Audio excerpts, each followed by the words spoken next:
Retire అయ్యాక వచ్చిన డబ్బును మేనేజ్ చెయ్యలేక చాలామంది నష్టపోతున్నారు. ఈ కథలో భాస్కర్ విషయంలో ఏం జరిగింది? తను చేసిన పనికి నిష్ఠూరం చేసిన కొడుకు కోడళ్ల మధ్య చివరకు ఆయన తన గౌరవం కాపాడుకోగలిగారా? అందరికీ నమస్కారం. తెలుగు వాయిస్ ఛానల్కి స్వాగతం. ఈనాటి మన కథ రిటైర్మెంట్ ఒప్పందం. కాలేజ్ గ్రౌండ్లో పక్కన ఉన్న పార్క్. సాయంత్రం మెల్లగా తగ్గిపోతున్న రవికిరణాల మధ్య కూర్చొని నవ్వులతో మాట్లాడుకుంటున్నారు రిటైర్ అయిన పెద్దలు. రిటైర్ అయిన వారికి అది ఒక అడ్డా. పరిచయం లేని వారు కూడా రోజూ అక్కడికి వచ్చి కొన్ని రోజుల్లో సుపరిచితులు అయిపోతారు. ఎప్పుడైనా అక్కడ 15 మందికి తగ్గకుండా ఉంటారు. భాస్కర్ గారు వాళ్లతో మాటల్లో ఉన్నారు. అందులో ఒక మిత్రుడు, అందరూ వినండి సార్, మన భాస్కర్ గారు కూడా వచ్చే వారం నుండి మన రిటైర్డ్ క్లబ్లో చేరబోతున్నారు. వచ్చే సోమవారం ఆయన లాస్ట్ వర్కింగ్ డే. ఇన్ని రోజులు టైంపాస్కి వచ్చేవారు, ఇక ఇప్పటి నుంచి వేరే దారి లేదు, రావాల్సిందే అంటూ ప్రకటించారు. అందరూ అభినందనలు భాస్కర్ అన్నారు. భాస్కర్, రిటైర్మెంట్కు ముందే మనం మెంటల్గా ప్రిపేర్ అవుదాం అనుకుంటాం, కానీ రిటైర్మెంట్ దగ్గరకు వచ్చేసరికి కొత్తగా అనిపిస్తోంది. రోజూ వెళ్లే ఆఫీస్కు వెళ్ళవలసిన అవసరం లేదు అంటే చిత్రంగా ఉంది అన్నారు. మిత్రుడు, సార్, మేమంతా ఆ దారిలో వచ్చిన వాళ్ళమే. భార్య చేతిలో బాధలు అలవాటు అవ్వలా, అలానే రిటైర్మెంట్ కూడా అవుతుంది అంటూ నవ్వారు. అందరూ నవ్వసాగారు. ఇంటి పనులు చేసి వెజిటబుల్ షాపింగ్తో, టీవీ ఆర్ మొబైల్తో మీరు ఎంత టైంపాస్ చేద్దామనుకున్నా కొన్నాళ్లకు బోర్ కొడుతుంది సార్. ఏదో ఒక వ్యాపకం పెట్టుకోండి, లైబ్రరీ లేక ఇంట్లో పిల్లలకు చదువు చెప్పటం అలా. కానీ భాస్కర్ గారి పిల్లలిద్దరూ హైదరాబాదులో సెటిల్ అయ్యారండి. అమ్మాయి వాళ్ళు వైజాగ్ అనుకుంటా కదండి అన్నాడు మరో మిత్రుడు. భాస్కర్, అవును సార్, మా పిల్లలు హైదరాబాదులో జాబ్ చేస్తున్నారు. అమ్మాయి అల్లుడు వైజాగ్లో ఉన్నారు. సోమవారం రిటైర్మెంట్ ఫంక్షన్కి ఈ వీకెండ్ అంతా వస్తున్నారు. మిత్రుడు, మంచిదండి. రిటైర్ అయిన వాళ్లకు వచ్చే మొదటి సమస్య రిటైర్మెంట్ డబ్బు. జాగ్రత్తగా మేనేజ్ చేసుకోవాలి అన్నాడు. ఇంకో మిత్రుడు, దీనిలో ఆలోచించేదేముందండి, ఇక్కడ మనం మాట్లాడుకునేది ఎక్కువ అవే న్యూస్గా. మన అనుభవాలు అన్నీ తెలుసు కాబట్టి దాని ప్రకారం నిర్ణయం తీసుకోవడమే. మీరు ఏం చెయ్యాలనుకున్నా జరిగేది జరగక మానదు అన్నారు. భాస్కర్ చిరునవ్వుతో చూశారు. మెల్లగా టాపిక్ రియల్ ఎస్టేట్ వైపు మళ్ళింది. భాస్కర్ వింటున్నారు, కానీ రిటైర్మెంట్ తర్వాత వచ్చే డబ్బు గురించి ఆలోచించసాగారు. చీకటి పడ్డాక ఇంటికి వచ్చారు స్కూటీపై. ఇంట్లో సీరియల్ చూస్తూ సోఫాలో కూర్చున్న భార్య రేవతి వైపు చూసి రూంలోకి వెళ్లారు. భర్త మాట్లాడకుండా వెళ్లటం చూసి టీవీ ఆఫ్ చేసి లోపలికి వచ్చి, ఏంటండి, ఏమాలోచిస్తున్నారు అని అడిగింది రేవతి. భాస్కర్ గ్రౌండ్లో జరిగిన చర్చ గురించి చెప్పారు. రేవతి, మీరు ఏం చేద్దామనుకుంటున్నారు? భాస్కర్, నీకు తెలియనిదేముంది, ఇన్ని రోజులు మనం కష్టపడి సంపాదించి ముందు చూపుతో హైదరాబాదులో 5 సైట్లు, ఇక్కడ 2 ఇళ్ళు, 1 సైటు కొన్నాము. దేవుని దయవల్ల బానే ఉంది, కానీ ఎంత ఉన్నా పంపకాలు వచ్చేసరికి కత్తి మీద సాములా ఉంటుంది. రేవతి, అవునండి, దేవుని దయతో మనం ఇద్దరమే ఈ టౌన్లో ఉన్నాం కాబట్టి బానే ఉంది. చెప్పుకోవటానికే హైదరాబాదులో ఉద్యోగాలు, కానీ మన 2 పిల్లలకు అక్కడ అంతంత మాత్రమే నడుస్తుంది. మిగులు కూడా పెద్దగా లేనట్టుంది. 2 కోడళ్ళు హౌస్ వైఫ్లు అయిపోయే. 2 అబ్బాయిల పిల్లలు తొందరలో ఇంటర్, ఇంజనీరింగ్కి వచ్చే వయసు. వచ్చే 4 ఏళ్ళు వాళ్లకు ఖర్చు బాగా ఉంటుంది.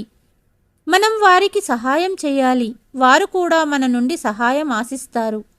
అప్పుడప్పుడు 2 కోడళ్ళు వినిపిస్తూ ఉంటారు, 2 రోజుల్లో వస్తున్నారుగా అందరూ, ఏం చేయాలో ఆలోచించుకోవాలి మనం అన్నారు.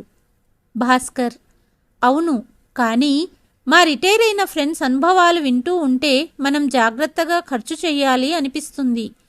నేను వీలైనంత ఎక్కువ ఇవ్వాలనుకుంటున్నాను, కానీ అన్నీ వాళ్లకే ఇస్తే మనకి సపోర్ట్ ఉండదు. వారికి అకస్మాత్తుగా అంత డబ్బు వస్తే జాగ్రత్తగా ఖర్చు చేసుకుంటారా? లేక దుబారా చేస్తారా అని కూడా ఆలోచన వస్తుంది. నేను ఒక ఆలోచన అనుకుంటున్నాను. పిల్లలు వచ్చాక చెబుదామేమంటారో. ఇంతకు అల్లుడు కూడా వస్తున్నాడా అమ్మాయితో? రేవతి: వస్తున్నారు. వాళ్ళు కూడా శుక్రవారం రాత్రికి వచ్చేస్తారు. వాళ్ళిద్దరినీ చూస్తే నాకు ప్రశాంతంగా ఉంటుంది. అల్లుడు బాగా సెటిల్ అయ్యాడు సాఫ్ట్వేర్లో. సౌకర్యంగానే ఉన్నారు. మనకు అమ్మాయి గురించి బెంగలేదు. భాస్కర్: సరే పద, ఈ మాటలు ఉంటాయి, భోజనం చేద్దామంటూ లేచారు. శుక్రవారం రాత్రి వరకు అందరూ వచ్చారు. 2 కొడుకులు కోడళ్ళు, వాళ్ళ పిల్లలు, అమ్మాయి అల్లుడు వాళ్ళ పిల్లలు. ఇల్లంతా సందడిగా ఉంది. అంతా ప్లాన్ చేసి ఆదివారం పక్కనున్న వాటర్ ప్రాజెక్టుకు వెళ్లారు. ప్రాజెక్ట్ అంతా తిరిగి వచ్చేసరికి రాత్రైపోయింది. పిల్లలు తిని అలసిపోయి నిద్రపోయారు. పెద్దవాళ్లంతా ఫ్రెష్ అయ్యి హాల్లో కూర్చున్నారు. రేవతి అందరికీ ఐస్ క్రీం ఇచ్చింది. అల్లుడు అడిగాడు: మీ ప్లాన్స్ ఏంటి మామయ్య గారు? రిటైర్మెంట్ తర్వాత తీర్థయాత్రలకు ప్లాన్ చేస్తున్నారా? భాస్కర్: ఇప్పుడే లేదండి. రిటైర్ అయ్యాక కొన్ని రోజులు రెస్ట్ తీసుకుంటూ ఇంట్లోనే ఉందాం అనుకుంటున్నాను. రొటీన్ లైఫ్ కొన్ని రోజులు గడిపాక సౌత్, నార్త్ టూర్స్ ప్లాన్ చేసి అన్ని దేవాలయాలు 3 సంవత్సరాలలో చూడాలని ఉంది అన్నారు. పెద్దబ్బాయి: హైదరాబాద్ వచ్చేయండి నాన్న, అక్కడ సెటిల్ అవుదురుగాని. భాస్కర్: లేదురా పెద్దోడా, మీ దగ్గరికి వచ్చి కొంతకాలం ఉండమంటే పర్లేదు కానీ అక్కడే సెటిల్ కావాలని ఆలోచన లేదు. ఇక్కడ స్నేహితులు బంధువుల మధ్య ఉందామనుకుంటున్నాం. భవిష్యత్తులో అవసరం వస్తే చూద్దాం. ఇక్కడ కూడా వైద్య సదుపాయాలు బానే ఉన్నాయి, ఖర్చు కూడా తక్కువే అన్నారు. రెండో అబ్బాయి: కరెక్టే నాన్న, మెడికల్ ఛార్జీలు మరీ ఎక్కువ సిటీలో. ఈ మధ్య సిటీలో అన్ని ఖర్చులు పెరిగిపోతున్నాయి. రెండో కోడలు: మీరే చెప్పాలండి, అత్తయ్య మామయ్య వాళ్లకు తెలియదా? ఈ కాలంలో చదువులంటే సగం ఆస్తి అమ్ముకోవాల్సిందే. పెద్ద కోడలు: ఇక అద్దెలంటారా, సగం జీతం దానికే పోతుంది. భాస్కర్: అవున్రా, ఖర్చులు ఎక్కువే. అందుకే ఆశలకు పోకుండా జాగ్రత్తగా చూసుకోవాలి. నేను రేపు రిటైర్ అవ్వబోతున్నాను. రేపు ఫంక్షన్ అయ్యాక నేను నా ఆస్తి గురించి కొన్ని నిర్ణయాలు తీసుకున్నాను. మీకు చెబుదామని నా ఉద్దేశం. అంతా సరే అన్నారు. కూతురు: నాన్నా, నన్ను మర్చిపోవద్దు అన్నది. రేవతి: ఇప్పటికే ఆలస్యమయ్యింది, పదండి, రేపు పెందలాడే లేవాలి అంటూ అంతా నిద్రకు ఉపక్రమించారు. మరుసటి రోజు రిటైర్మెంట్ ఫంక్షన్ కోసం అంతా తొందరగా రెడీ అయ్యారు. భాస్కర్ గారి ఆఫీస్ కొలీగ్స్, ఫ్రెండ్స్ ఇంటికి వచ్చి భాస్కర్ గారిని రేవతి గారిని ఓపెన్ కార్లో తీసుకుని వెళ్లారు ఆఫీస్కి. ఆఫీసు బయట ఫ్లెక్సీలు పెట్టారు. గ్రౌండ్లో కలిసే ఫ్రెండ్స్ను కూడా ఆహ్వానించారు భాస్కర్. ఆఫీసులో మీటింగ్ పెట్టి భాస్కర్ సబార్డినేట్స్, కొత్తగా ఛార్జ్ తీసుకోవటానికి వచ్చిన మేనేజర్ మాట్లాడాడు. ఈ ఫంక్షన్ కోసం హెడ్ క్వార్టర్స్ నుండి వచ్చిన బాస్ కూడా మాట్లాడాడు. భాస్కర్ గారి సేవలు మిస్ అవుతున్నామన్నారు. బలవంతం మీద రేవతి గారితో కూడా మాట్లాడించారు. చివరికి భాస్కర్ గారు తన ప్రసంగంలో తన ఉద్యోగం ఎక్కడ మొదలయ్యింది, సాగిన తీరు, ప్రమోషన్లు, ఆసక్తికరమైన అనుభవాలు చెప్పారు. ఒక అనుభవం గురించి ఇలా చెప్పారు: ఒకరోజు నా ఆఫీసులోకి ఆఫీస్ క్లోజ్ అయ్యే ముందు ఒక అబ్బాయి కంగారు పడుతూ వచ్చాడు. క్యాస్ట్ సర్టిఫికేట్ కావాలి అన్నాడు.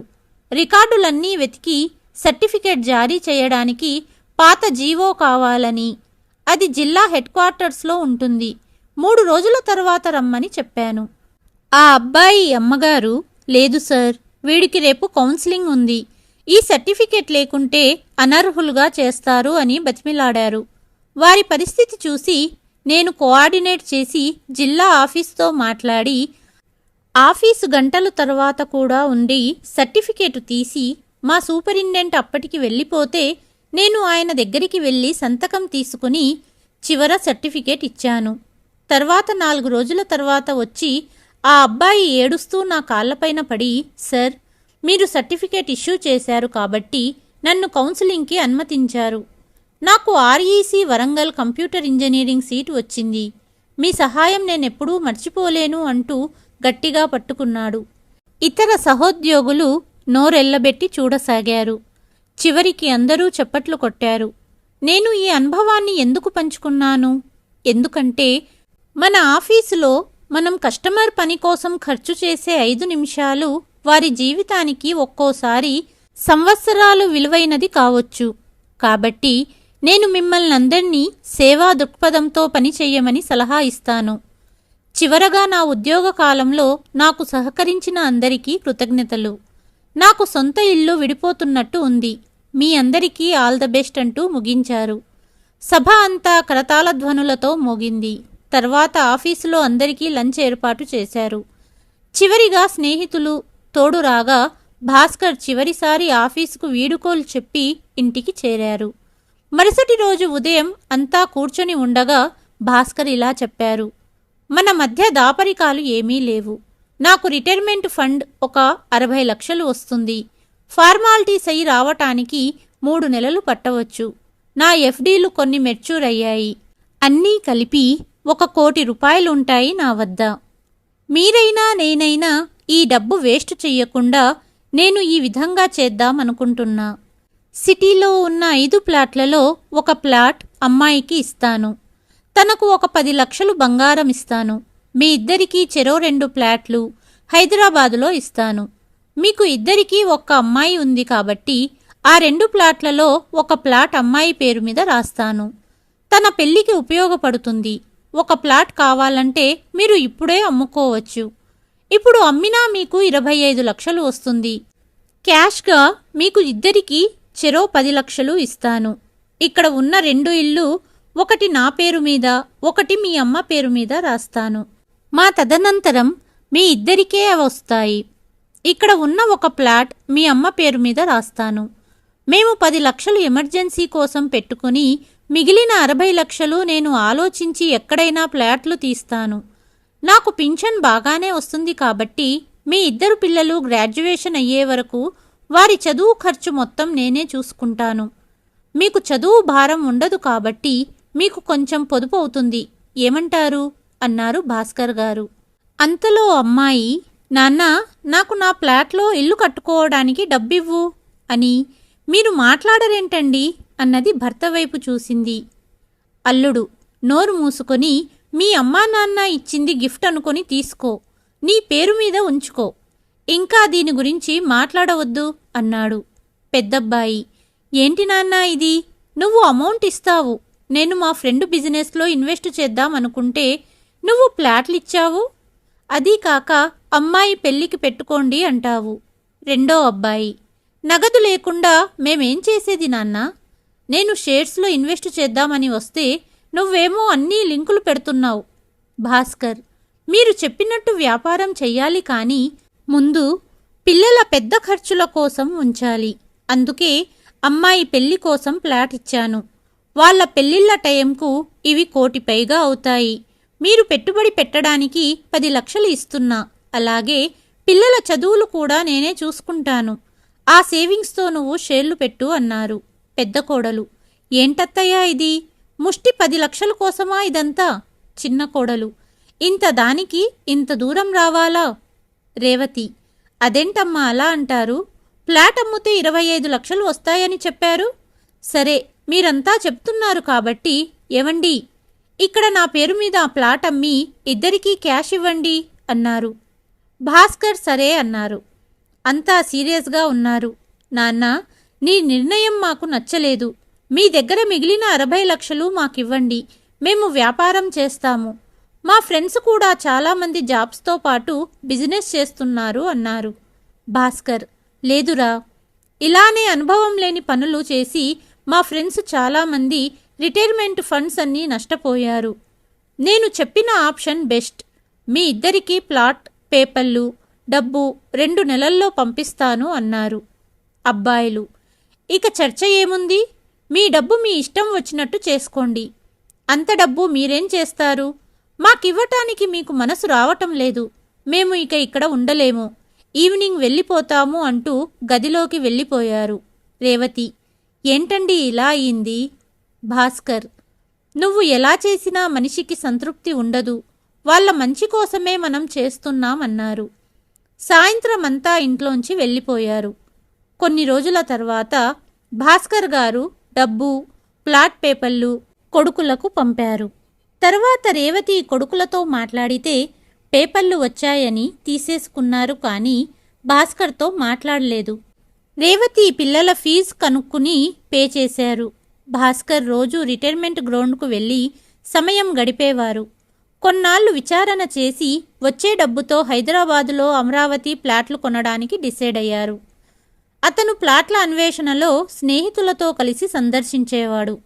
ఆఫీసులో ఫార్మాలిటీస్ అన్నీ అయ్యాక, తనకు డబ్బు వచ్చాక వెళ్ళి హైదరాబాదు శివార్లలో ఐటీ జోన్ దగ్గర 1/2 ఎకరం అమరావతిలో ప్లాట్ కొన్నారు. తరువాత పిల్లలతో మాట్లాడడానికి ప్రయత్నించినా ఇద్దరూ మీరు మీ ఇష్టం వచ్చినట్టు చేస్తారు, మళ్ళీ ఎందుకు కాల్ చేస్తారు అని తప్పించుకునేవారు. కొన్ని నెలల తర్వాత భాస్కర్ గారికి కాల్ వచ్చింది. హైదరాబాదు నుండి ఫ్రెండ్. భాస్కర్, నువ్వు హైదరాబాదులో కొన్న ప్లేస్ దగ్గరే ఉన్నాను. నీ ప్లేస్కు ఆనుకొని ఎవరో లోకల్ కార్పొరేటర్ పెద్ద స్థలం కొన్నాడట. నీ స్థలం చుట్టూ ఉన్న రాళ్ళు తీసేసి మొత్తం కలిపి కంచెవేశాడు. నీకు ఎవరైనా చెప్పారా అని సమాచారం ఇచ్చాడు. భాస్కర్ లేదు అని వెంటనే హైదరాబాద్ బయలుదేరాడు. రేవతితో హైదరాబాదులో పిల్లలకు చెప్పమన్నాడు. తను హైదరాబాదు వెళ్ళి స్థలం దగ్గరకు వెళ్ళేసరికి మిత్రుడు చెప్పినట్టు కంచె వేసి ఉంది. అక్కడ ఉన్న ఫోన్ నెంబర్కి మాట్లాడితే ఆఫీస్కి రమ్మన్నారు. భాస్కర్ ఆఫీస్కి వెళ్ళాడు. అక్కడ ఉన్న కార్పొరేటర్ పెద్దాయన, ఆ చుట్టూ ఉన్న 10 ఎకరాలు నేను కొన్నాను.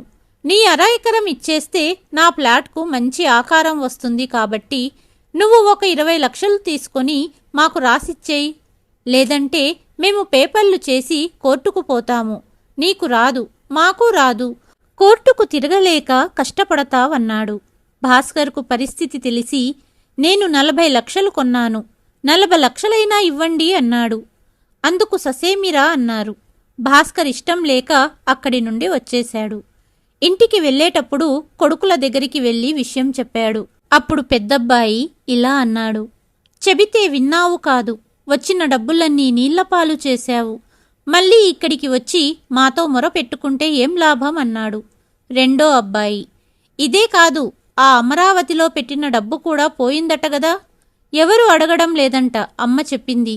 మా ఫ్రెండ్స్ కూడా అక్కడ బ్లాక్ అయ్యింది అంటున్నారు. మీరు చేసిన పనికి పర్యవసానం మీరే అనుభవించండి. మళ్ళీ మా మీద పడి బతకటానికి ఇక్కడికి రాకండి అంటూ నిష్ఠూరమాడారు. భాస్కర్ మాట్లాడకుండా ఇంటికి వచ్చేశారు. వచ్చాక విషయం రేవతితో చెబితే తను బాధపడి, ఏదో ఒక మార్గం దొరుకుతుంది, మీరు ఆలోచించి ఆరోగ్యం పాడు చేసుకోవద్దు అన్నారు. భాస్కర్ రొటీన్లో పడిపోయారు. కొన్ని నెలల తర్వాత హైదరాబాదులో బంధువుల ఫంక్షన్ ఉంటే ఇద్దరూ వెళ్లారు. అక్కడకు పిల్లలు కూడా వచ్చారు. అక్కడి అభివృద్ధి గురించి మాట్లాడుతూ బంధువు, భాస్కర్, నువ్వు ఐటీ జోన్ దగ్గర కొన్నావుగా, అక్కడ ఈ మధ్య లావాదేవీలు బాగా జరుగుతున్నాయి. కొన్ని ఐటీ కంపెనీలు కొన్ని ఆఫీస్ నిర్మాణాలు చేస్తున్నాయి. నీకు మంచి ధర వస్తుంది అన్నాడు. చిన్నోడు, అంత లేదులే మామయ్య, సొంత తెలివి వాడి మొత్తం ముంచారు. అటు తిన్నట్టూ లేదు, బ్యాంకులో పెట్టుకున్నట్టూ లేదు. కోడళ్ళు, ఇంకా నయం, అప్పులు చేసి మా నెత్తిమీద పెట్టలేదు, సంతోషం అన్నారు.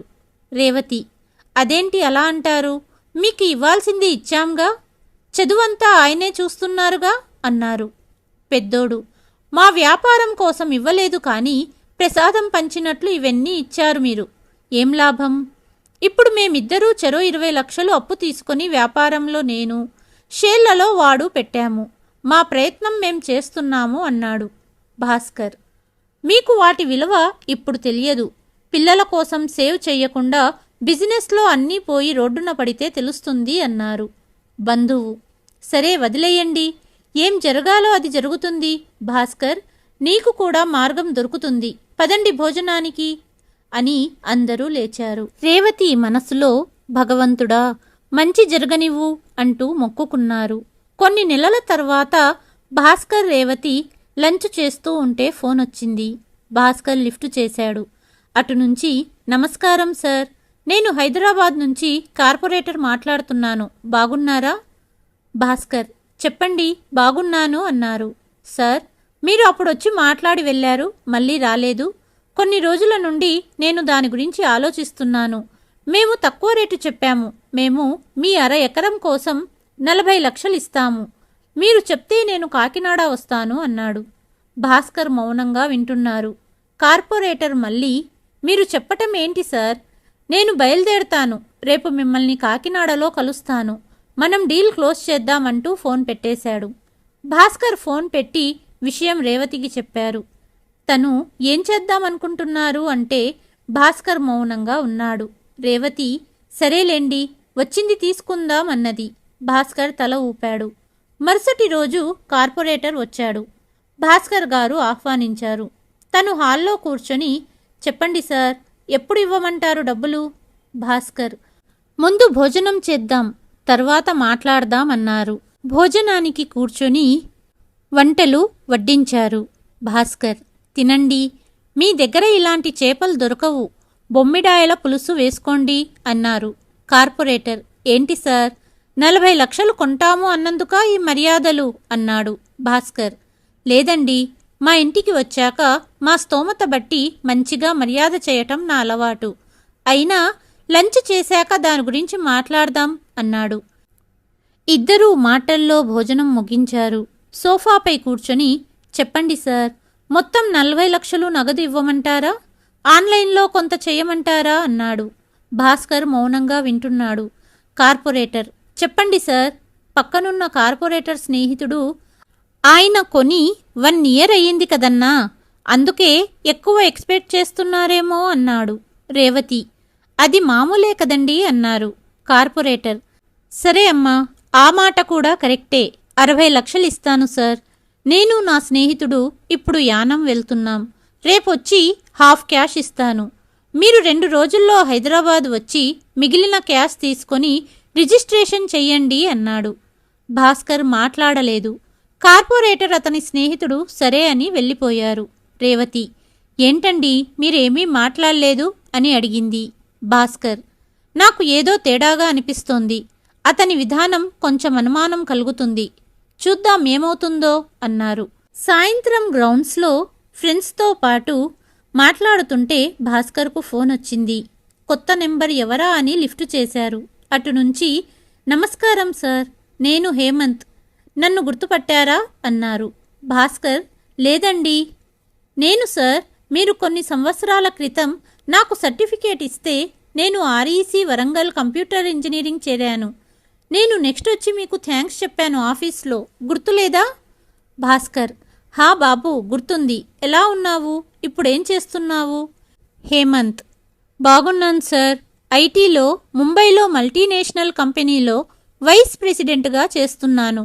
మీరు ఆ రోజు లీడ్ తీసుకొని చేసిన సహాయం నన్ను ఈ పొజిషన్లో పెట్టింది సార్ అన్నాడు. భాస్కర్, నా పని నేను చేశాను బాబు, ఇందులో నాదేముంది?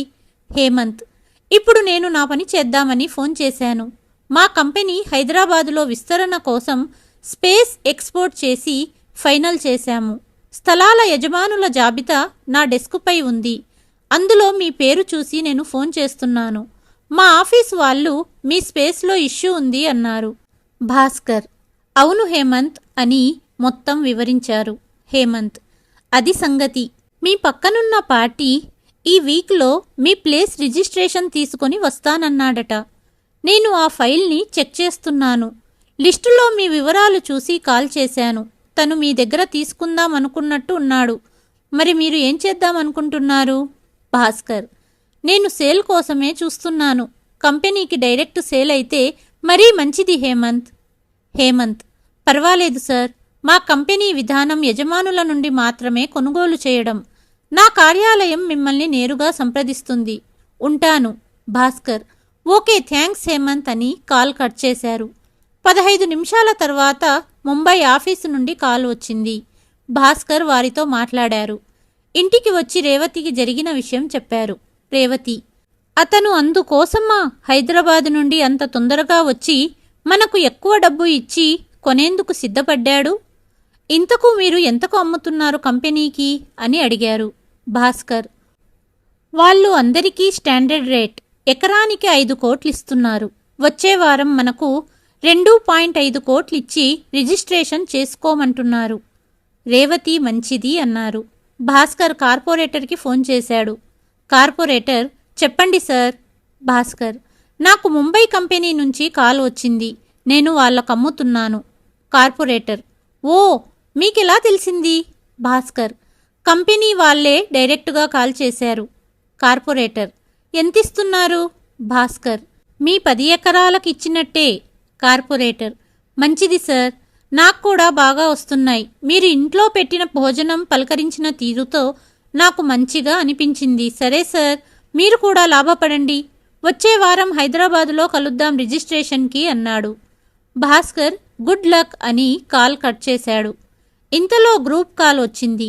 2 అబ్బాయిల నుంచి భాస్కర్ గారికి. లిఫ్ట్ చేశారు. స్పీకర్ పెట్టి, నాన్న, మేము బిజినెస్లో పెట్టింది, స్టాక్స్లో పెట్టింది నష్టమయ్యింది. ఫ్లాట్లు మా దగ్గర ఉన్నాయి, అది మాత్రమే మంచి జరిగింది. ఎన్నికల తేదీలు ప్రకటించారట. అమరావతి భూమికి రేటు వస్తుందన్నారు. మీరు సహాయం చేస్తారా? మాకు బాగా కష్టంగా ఉంది. ఇప్పటి నుండి జాగ్రత్తగా ఉంటాము అన్నారు.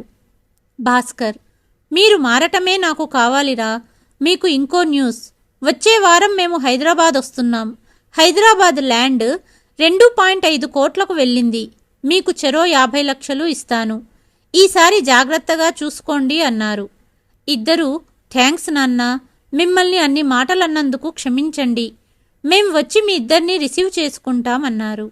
కథ కనుక నచ్చినట్లయితే please like, share and subscribe to Telugu voice. మరి ఒక కథతో మళ్ళీ కలుస్తాను. అంతవరకు సెలవు.